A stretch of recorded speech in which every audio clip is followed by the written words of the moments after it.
नेताजी सुभाष चंद्र बोस का नाम सुना है ना सब लोगों ने? सुना है। उन्होंने एक नारा दिया, क्या नारा दिया? तुम मुझे खून दो, मैं तुम्हें आजादी दूंगा। नेताजी सुभाष चंद्र बोस बचपन से बड़े निडर व्यक्तित्व के धनी थे। 1897 के अंदर उनका जन्म होता है और उन्हें ICS यानी कि जो वकालत एक तरह से उस समय हुआ करती थी, वो बहुत बड़ी डिग्री मानी जाती थी। और जो ICS की परीक्षा पास कर लेता था उस व्यक्ति को गवर्नर अपॉइंटमेंट किया जाता था, गवर्नर का पद मिलता था, जो राज्यपाल होता है, जो पूरे एक राज्य का अधिपति होता है, जिसके नाम पर शासन चलाया जाता है। नेताजी सुभाष चंद्र बोस बड़ी कुशाग्र बुद्धि के धनी, वकालत पास करने के लिए, ICS की परीक्षा पास करने के लिए, और वहां रह करके उन्होंने चौथे स्थान के ऊपर ICS की वो डिग्री प्राप्त की। और जब इस बात का पता जब घर वालों को लगा, पूरे बंगाल प्रांत को लगा, तो पूरे बंगाल में वो हर्ष की लहर दौड़ गई। सब लोग बड़े खुशी और गाजे बाजे बजने लगे। और तब ये भी संदेशा मिला कि नेताजी सुभाष चंद्र बोस, अब जो उनका वहां कार्य था वो संपूर्ण हो चुका है और वो वापस अपने घर की तरफ अब लौट रहे हैं। जो परिवार के लोग थे उनमें बड़ा उत्साह था, बंगाल के पूरे प्रांत में बड़ा उत्साह था, क्योंकि सबको ये अंदेशा था कि एक भारतीय ने ICS की परीक्षा पास की, देश के गौरव को 4 चांद लगा दिए और अब वो बहुत बड़े सरकारी अधिकारी बनकर के आएंगे और यहाँ आकर के बहुत बड़ा पद उन्हें मिलेगा। उस समय हवाई जहाज नहीं हुआ करते थे, पानी वाले जहाज चला करते थे और वहाँ एक देश से दूसरे देश में यात्रा करते समय बहुत लंबा समय लग जाया करता था। नेताजी ने वहाँ की टिकट बनवाई, पानी वाले जहाज से वो रवाना हुए और वो जो ICS की जो डिग्री थी वो संदूक के अंदर बड़ी संभाल करके उन्होंने रखी हुई थी। परंतु रात्रि जब आई, बिस्तर के ऊपर जाकर के खाना खा करके वो लौट जाते हैं। जो ही सुभाष चंद्र बोस लौटे, सपने के अंदर भारत माता दिखाई देती है और भारत माता कहती है, सुभाष, क्या इसी दिन के लिए तुम्हें पैदा किया गया था? ICS की डिग्री तो तुमने प्राप्त कर ली, परंतु इस डिग्री का तुम्हारे देशवासियों को क्या लाभ मिलेगा?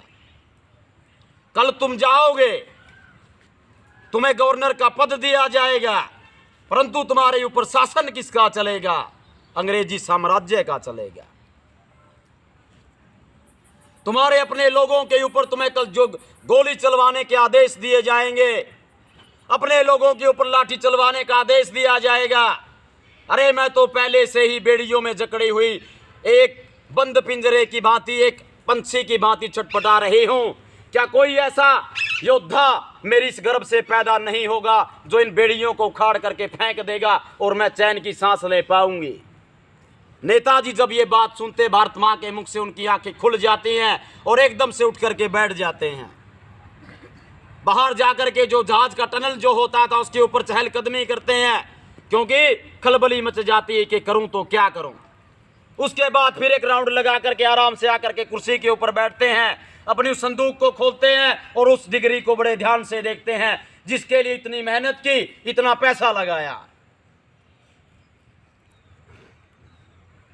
उसको दोबारा बंद करते हैं और दोबारा बिस्तर के ऊपर लेट जाते हैं और दोबारा फिर वही सीन रिपीट होता है। भारत माता फिर आती और रोती हुई दिखाई देती है और अंत में जाकर के जब चैन नहीं मिल पाता तो एक मोमबत्ती जो रखी हुई थी डेस्क के ऊपर, उसको नेताजी जलाते हैं और उस डिग्री को निकालते हैं और उस डिग्री को उस मोमबत्ती के ऊपर इस तरह रख करके वो डिग्री जब खाक हो जाती है, जल जाती है, उसके चूने को, उसकी राख को हाथ में उठाते हैं और जाकर के समुद्र देव को अर्पित कर देते हैं और चैन से आकर के सो जाते हैं। बड़ी आराम की निद्रा उन्हें आती है। दूसरी तरफ जो दृश्य था, बंगाल प्रांत पूरी तरह से सजा धजा था।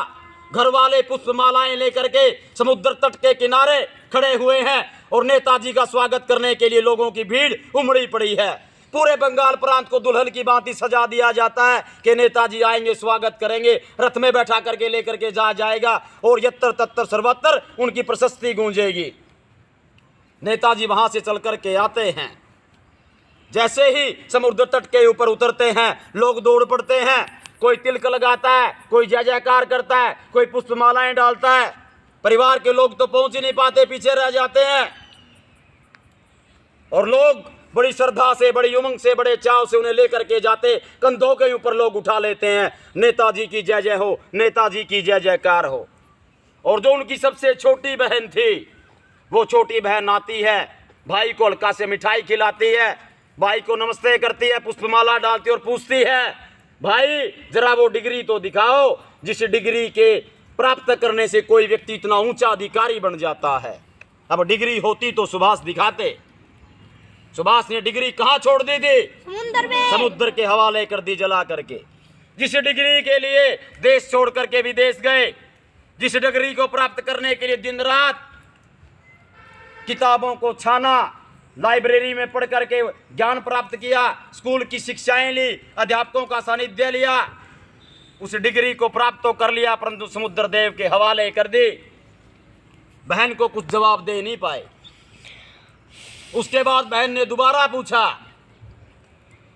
कि सुभाष डिग्री कहाँ है, परंतु वो तो भी चुप रहे, कुछ बोल नहीं पाए। और अंत में तीसरी बार जब बहन ने पूछा कॉलर पकड़ करके कि सुभाष बताते क्यों नहीं डिग्री कहाँ है, तब भाई ने चुपके से कहा, बहन डिग्री तो मिली थी परंतु उसको समुद्र देव के हवाले कर दिया। अब परिवार वालों को जब पता चला तो बड़ी निराशा हुई। परिवार वालों ने कहा कि इतनी मेहनत की, अगर यही सब करना था तो देश में ही क्यों नहीं रहा, क्यों वहां गया, इतना पैसा बर्बाद किया। तो वो व्यक्ति था। और जब आखिरकार आया, त्रिपुरा का अधिवेशन लड़ा कांग्रेस का, और उसमें अध्यक्ष पद चुने गए बड़ी भारी मतों से। जो गांधी जी के प्रबल मित्र थे पट्टाभी सीतारमैया, उनको पराजित किया वोटिंग की, और सबसे ज्यादा मत लेकर के कांग्रेस के अध्यक्ष चुने गए। परंतु कुछ लोगों ने उनके सामने रोड़े अटकाने प्रारंभ कर दिए और इतनी मुश्किलें पैदा कर दी कि कांग्रेस के अध्यक्ष रहते हुए भी उन्हें काम करने नहीं दिया गया। और अंत में वो जाकर के मिलते हैं वीर सावरकर से और वहां चर्चा परिचर्चा करते हैं कि क्या किया जाए। और उस समय का वो दौर भी था जब देश के अंदर क्रांतिकारी गतिविधियां चली हुई थी। शहीद आजम भगत सिंह जी और उनके साथियों को 23 मार्च 1931 को फांसी के ऊपर चढ़ा दिया गया। उनकी पावन स्मृति उनके मन मस्तिष्क के अंदर भरी हुई थी।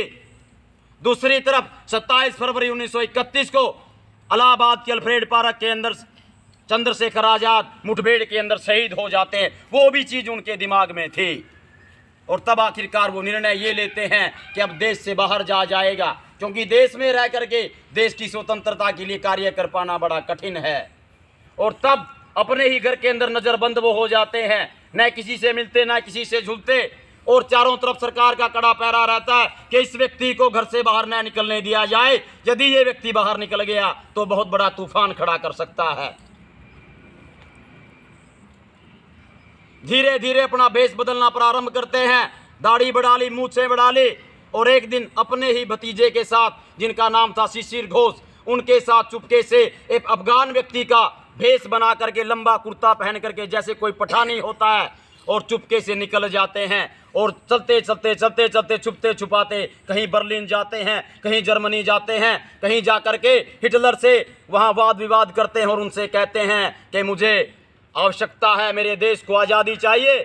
और वो व्यक्ति जो बहुत बड़ा कार्य कर सकता था, जो बहुत बड़ा सरकारी अधिकारी बन सकता था, वो जा करके रंगून की सड़कों के ऊपर आवाज़ देता है उन भारतवासियों को, उन वीरों को जो लोग कभी अंग्रेजों की सेना के अंदर भर्ती हुई थे, और जो प्रथम विश्व युद्ध में या द्वितीय विश्व युद्ध में जो लोग अंग्रेजों की तरफ से कभी लड़े थे, उन लोगों को वहाँ बंदी बना करके रखा हुआ था। उन्हें लोगों को संगठित करके वहाँ जा करके आवाज़ लगाते हैं, तुम मुझे खून दो, मैं तुम्हें आज़ादी दूंगा। और तब जा करके वहाँ आज़ाद हिंद सेना का गठन किया जाता है। वो सब कुछ छोड़ देता है, ऐशो आराम छोड़ दिए, बढ़िया खान पान छोड़ दिया, सारी चीज़ें छोड़ दी, किसके लिए? अपने राष्ट्र के लिए, अपने देश के लिए। और जब वहाँ वो थे, उस समय लोगों से अपील करते हैं कि दान दीजिए, हथियार खरीदने हैं, हमारे पास कुछ नहीं, जंग लड़ी जाती है सिर्फ लाठी के सहारे नहीं, युद्ध के मैदानों में चरखे नहीं चलाए जाते, गोली का जवाब बम से देना पड़ता है। और तब जाकर के जिसके पास जो कुछ भी था सबने अर्पित कर दिया। जिसके पास धन था उसने धन दिया, जिसके पास सोने के जेवर थे उसने सोने के जेवर दे दिए, और कहा कि नेताजी को पलड़े में बैठाया जाए। और दूसरी तरफ सोने से नेताजी को तोला जाएगा। तराजू के पलड़े में नेताजी बैठे, दूसरी तरफ लोगों ने ढेर लगा दिया, परंतु तब भी नेताजी का वजन कुछ ज्यादा निकला और पलड़ा वो शेष रह गया। अब बड़ी असमंजस की स्थिति बन गई कि करें तो क्या करें। इतने में एक बुढ़िया आई, 90 साल की औरत है और उसके हाथ में एक चित्र है और चित्र के चारों तरफ सोने का फ्रेम लगा हुआ था। और वो चित्र किसका था?